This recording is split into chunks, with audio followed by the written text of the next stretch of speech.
حضرت انس روایت کرتے ہیں کہ آقا دو جہاں صلی اللہ تعالی علیہ وسلم نے فرمایا دنیا میں جو جس سے پیار کرتا ہوگا کل بروز قیامت اس کا حشر انہی لوگوں کے ساتھ ہوا کرے گا۔ آج ہم امام احمد رضا سے پیار کرتے ہیں، آج ہم غوث اعظم سے پیار کرتے ہیں، جب ہم قیامت کے دن اٹھیں گے اپنی قبروں سے تو ہمارا میدان محشر میں جمع ہونا غوث اعظم رضی اللہ تعالیٰ کے قدموں میں ہوگا، امام احمد رضا کے قدموں میں ہوگا، اس لیے کہ محبوب علیہ الصلوۃ والسلام نے فرما دیا ہے جب انسان رب العالمین کا قرب پا لیتا ہے تو پھر ایک مقام وہ آتا ہے کہ جس منزل پر پہنچ جائے، میرے محبوب علیہ الصلوۃ والسلام فرماتے ہیں کہ اب اس منزل پر پہنچنے کے بعد حدیث قدسی ہے۔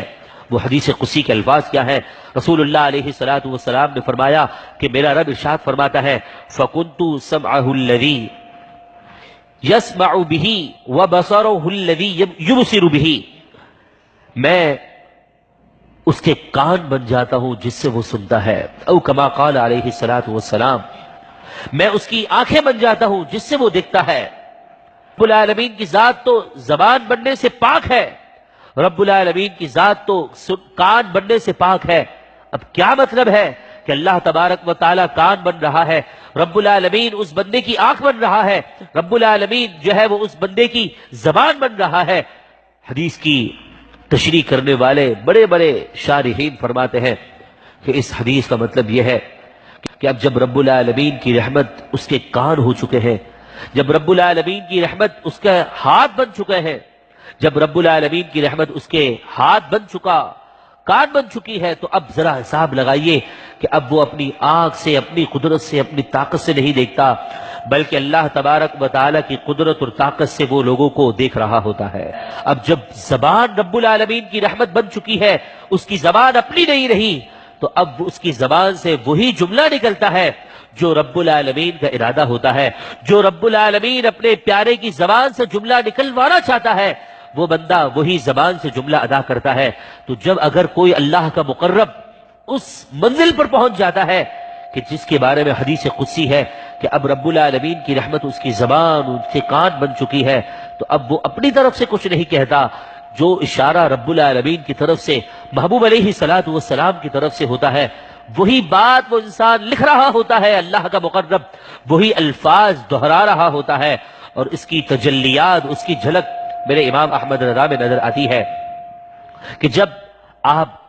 حج بیت اللہ کے لیے روانہ ہوئے تو اب وہاں پر ایک مسئلہ چھڑ چکا تھا، وہاں پر یہ باتیں ہو رہی تھی کہ معلوم نہیں اللہ تبارک و تعالی نے اپنے نبی کو غیب کا علم دیا ہے کہ نہیں دیا، یہ باتیں آپس میں گردش کر رہی تھی۔ کسی نے باتوں باتوں میں امام احمد رضا سے بھی پوچھ لیا کہ حضور والا آپ کا اس بارے میں کیا موقف ہے؟ جب تعظیم مصطفیٰ کی بات آتی ہے تو آپ ایک دم ہٹے گھٹے ہو جاتے ہیں، اور آپ خود فرما رہے تھے کہ جس وقت یہ سوال ہوا اس وقت میں بہت بیمار تھا، بخار کی حالت میں تھا، لیکن کیا ہوا جب رسول اللہ علیہ الصلوۃ والسلام کی تعظیم کی بات آئی تو میں نے اپنی ساری قوت کو جمع کیا اور میں نے ان لوگوں کے سامنے جو عرب کے رہنے والے ہیں، بڑے بڑے امام ہیں، ان لوگوں کے سامنے میں نے رسول اللہ علیہ الصلوۃ والسلام کی عظمت پر جو ہے وہ بیان کرنا شروع کر دیا۔ بیماری کی حالت ہے، اس معاملے کے اندر بھی میں نے 2 گھنٹے کی تقریر ان کے سامنے کر دی۔ اب جب بیت اللہ شریف سے میرا جانے کا وقت آ گیا، حج بیت اللہ کے بعد اب صرف 2 دن باقی تھے، تو وہ واپس علماء آئے اور کہنے لگے کہ حضور والا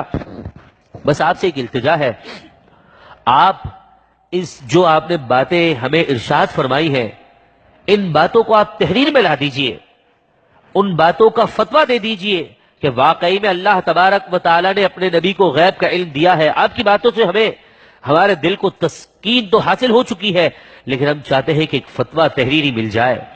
تو آپ نے کہا پین اور قلم لے آئیے، تو وہ کہنے لگے کہ نہیں حضور والا، آپ آرام سے اپنے وطن پہنچ جائیے اور اس کے بعد آپ سکون کے ساتھ ایک تحریری فتویٰ طویل، آسانی کے ساتھ، بڑے مدلل انداز میں قرآن اور حدیث کی روشنی میں آپ ہمارے پاس جو ہے وہ بعد میں بھجوا دیجیے گا۔ لیکن بالآخر پین اور یعنی قلم اور کاغذ لے آیا گیا، لیکن اب بات یہ چل رہی تھی کہ حدیث قدسی ہے کہ اب اللہ تبارک و تعالیٰ کی رحمت اس کے ہاتھ بن گئے، اس کے کان بن گئے، اس کی زبان بن گئی، اب اس کی تجلیات کا ظہور ہے۔ اب امام احمد رضا خان فاضل بلیوی رحمت اللہ تعالی علیہ فرماتے ہیں اس وقت میں بہت علیل تھا کہ جب میرے کو فتویٰ پوچھا گیا تو اس وقت میں بہت بیمار تھا، بخار کی حالت میں تھا، لیکن کیا ہوا کہ جب مجھ سے پوچھا گیا تو میں نے قلم لکھنا شروع کر دیا، لکھنا شروع کیا۔ بعض نے یہاں تک لکھ دیا، بعض علماء فرماتے ہیں کہ اعلیٰ حضرت امام اہل سنت نے اس وقت ایک ہاتھ سے نہیں بلکہ دونوں ہاتھ سے قلم لکھنا شروع کر دیا تھا، اور آپ کو ابھی جانے کے اندر 2 دن باقی تھے۔ بعض کہتے ہیں کہ 7 گھنٹے کے اندر آپ نے دونوں ہاتھ سے لکھے ہوئے، ایک شخص جتنا بھی اچھا رائٹر بن جائے، کتنا بھی اچھا مصنف ہی کیوں نہ ہو،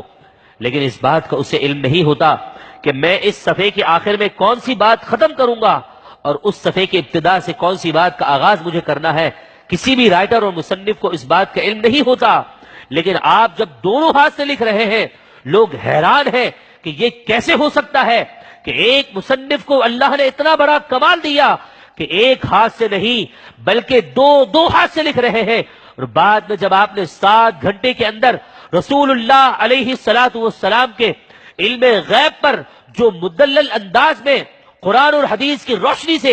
ایک کتاب جو آپ نے ایک کتاب تحریر کر دی اور فتوے کی شکل میں آپ نے ایک کتاب انہیں دے دی، اور پھر بعد میں کسی نے پوچھا حضور والا یہ کیا ماجرا ہے، بات سمجھ میں نہیں آتی کہ آپ دو ہاتھ سے لکھ رہے تھے، یہ کیسی بات ہے؟ تو آپ نے کہا مجھے کچھ علم نہیں، مجھے کوئی بات کا پتہ نہیں، مجھے کسی بات کی خبر نہیں، بس ایک ہاتھ سے حضور لکھوا رہے تھے، دوسرے ہاتھ سے حضرت علی لکھوا رہے تھے، اور سامنے آنکھ اٹھا کر دیکھتا تھا تو حضور غوث اعظم کھڑے ہوئے موجود تھے۔ اللہ تبارک و تعالیٰ نے میرے امام کو اتنا بڑا مقام عطا کیا تھا، اب جب لکھوائے خود حضور، دوسرے ہاتھ سے حضرت علی کے جن کے متعلق فرمایا کہ یہ تو جو ہے وہ شہر علم کا دروازہ ہے، آپ مجھے بتائیے اللہ تبارک و تعالیٰ نے اس مرد قلندر کو کتنا علم سے نوازا ہوگا۔ اور بعض میں محققین اعلیٰ حضرت امام اہل سنت پر جنہوں نے پی ایچ ڈی کی ہے، تحقیق کی ہے،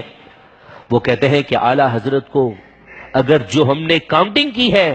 اس کے اعتبار سے اعلیٰ حضرت کو 110 سے زائد علوم پر مہارت حاصل تھی، اللہ تبارک و تعالیٰ نے ایسا علم عطا فرمایا تھا۔ اور اس کی ایک جھلک، ایک مرتبہ وہاں کے مسلم یونیورسٹی کے ایک بہت بڑے پروفیسر کسی میتھس کے سوال میں پھنس گئے، اب بڑے بڑے لوگوں کے پاس گئے، ان سے پوچھا کہ یہ مسئلے کا حل کیا ہے، یہ سمجھ میں نہیں آ رہا، اتنا بڑا ہارڈ ریاضی کا سوال تھا میتھس کا، اس کے پاس گئے، ان کے پاس گئے، اس کے پاس گئے، بالآخر مسلم یونیورسٹی کے ایک کسی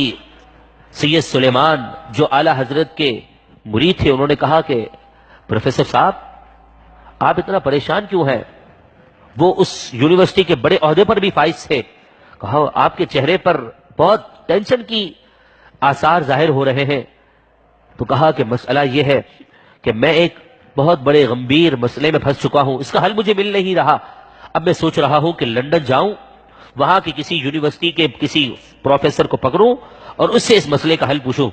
تو آپ نے کہا کہ آپ اتنا دور کیوں جاتے ہیں، اتنا لمبا سفر کر کے جائیں گے، تھک جائیں گے، آپ بریلی شریف چلے جائیں، وہاں پر امام احمد رضا ہیں، ان سے پوچھ لیجئے۔ تو وہ کہنے لگے کہ یہ میں نے سوال بڑوں بڑوں سے پوچھا ہے، اس کا جواب ان کے پاس نہیں آیا، تو یہ مولانا کیسے دے سکتے ہیں، مولانا کا ان سے کیا کام؟ تو بس اتنا کہنا تھا کہ وہ اپنے دیگر کاموں میں لگ گئے۔ کچھ دنوں کے بعد پھر دیکھا کہ وہی ٹینشن میں ہے، کہا کہ لگتا ایسا ہے کہ آپ کا مسئلہ حل نہیں ہوا، آپ چلے جائیے امام احمد رضا کے پاس۔ تو وہ غصے میں کہنے لگے کہ مولانا تم کیسی باتیں کرتے ہو، اتنا بڑا سوال ہے اور میں سوچ رہا ہوں کہ لندن کی کسی یونیورسٹی میں جا کر میں اس سے پوچھ لوں، اور آپ کہتے ہو کہ ایک مولانا سے جا کر پوچھ لو، یہ کیسے ہو سکتا ہے؟ لیکن اس نے ایک جملہ کہا جو اعلیٰ حضرت امام اہل سنت کے مرید تھے، انہوں نے کہا کہ آپ اتنا لمبا سفر کر رہے ہیں، آپ اگر یہاں چلے جائیں تو مسئلہ کیا ہے، اگر مسئلہ حل نہ ہو تو آپ بلے وہاں کا سفر کر لیجئے گا، آپ نے وہاں کا ارادہ تو کر لیا ہے، کیا پتہ یہاں پر چلے جائے مسئلہ حل ہو جائے، آپ کا اتنا بڑا ٹور کا جو خرچہ ہے، آپ کا وقت بھی بچ جائے گا اور سارے معاملات آسانی کے ساتھ حل ہو جائیں گے۔ تو انہوں نے کہا کہ بات تو ٹھیک ہے، چلو میں چلے جاتا ہوں۔ وہاں سے انہوں نے سفر کا ارادہ کیا اور بریلی شریف پہنچتے ہیں، عصر کا وقت تھا، اعلیٰ حضرت کسی کتاب کو لکھنے میں مصروف تھے، کسی فتوے کا جو ہے وہ جواب دے رہے تھے۔ کسی نے کہا کہ وہ آ کر بیٹھے انہوں نے سلام دعا کی، اعلی حضرت بڑے گرم جوشیلے انداز سے ان سے ملے، پھر پوچھے کہ جی کس ارادے سے آپ کا یہاں پر آنا ہوا؟ بات چل رہی ہے کہ اللہ تبارک و تعالی جس کو منتخب کر لے اپنے دین کی خدمت کے لیے تو پھر اسے کیسا نوازتا ہے۔ پھر رب العالمین محبوب علیہ الصلوۃ والسلام کے عشق مصطفیٰ کی بدولت جو رسول اللہ صلی اللہ علیہ وسلم کے عشق کے سمندر میں اپنے آپ کو غوطہ دے دیتا ہے تو پھر اسے کمال کیسا ملتا ہے۔ بچپنے کا عالم ہے کہ ایک مرتبہ آپ میتھس پڑھ رہے تھے تو آپ کے دادا جان نے دیکھ لیا اور کہنے لگے احمد رضا یہ کیا کرتے ہو، کیا پڑھ رہے ہو؟ کہا کہ یہ میں میتھس کی کتاب پڑھ رہا ہوں۔ کہا اس کو چھوڑ دو، قرآن اور حدیث پڑھتے رہو، اللہ تبارک و تعالیٰ قرآن اور حدیث کی برکت سے تمہیں اس کا علم عطا فرما دے گا۔ اب آپ نے دعا تو دے دی، بات تو کہہ دی، اب ذرا سنیے یہاں پر کیا ہوا۔ اتنا بڑا مسئلہ ہے کہ وہ جو اس یونیورسٹی کے بڑے عہدے پر فائز ہیں وہ جا رہے ہیں لندن کے ارادے سے، لیکن انہوں نے یہ ارادہ کیا کہ چلو میں چلا جاتا ہوں بریلی اور وہاں پر جا کر بریلی کے امام احمد رضا سے بھی پوچھ ہی لیتا ہوں اس میں حرج کیا ہے۔ جب آپ نے عصر کے وقت وہاں پر پہنچے، سوال کرنے سے پہلے کہنے لگے کہ مجھے آپ سے ایک ضروری مسئلے پر بات کرنی ہے، بہت بڑا گمبھیر مسئلہ ہے میتھس کا، ریاضی کا۔ تو آپ نے کہا کہ پوچھئے کیا کام ہے، ایسا سوال کون سا ہے؟ کہا کہ حضور والا یہ سوال بہت مشکل ہے، تھوڑا وقت چاہیے۔ کہا آپ ایسے ہی سرسری پوچھ لیجئے۔